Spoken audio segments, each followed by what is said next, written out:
Good morning guys. Ngayong umaga magpapakain tayo ng ating mga isda gamit yung live foods na nahuli natin, yung dapya. So samahan nyo ako. Halika, pakain tayo.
So ayun guys, natapos na natin silang pakainin at tuwan-tuwa sila dun sa mga live foods na ayan na natin na pinakain natin. Ayan o.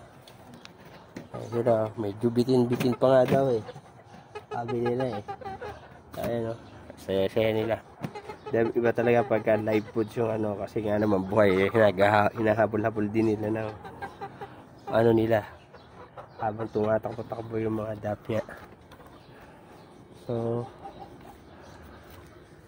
ako ayan parang ano dumadami nga sila guys, parang effective kasi ayan kita ko na rin dito sa kabila.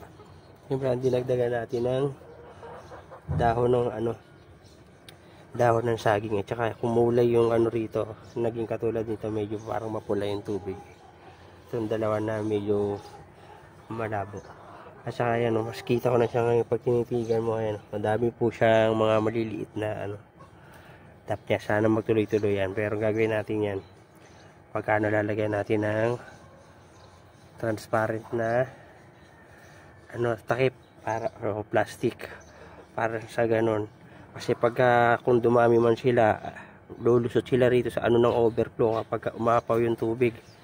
So masasayang. So kailangan natin sila na ganyan para hindi maano yung tubig nila kung sakali man na umulan. So ayan guys, hanggang dito na lang muna. Maraming salamat sa panonood. Thank you for watching at happy fish keeping.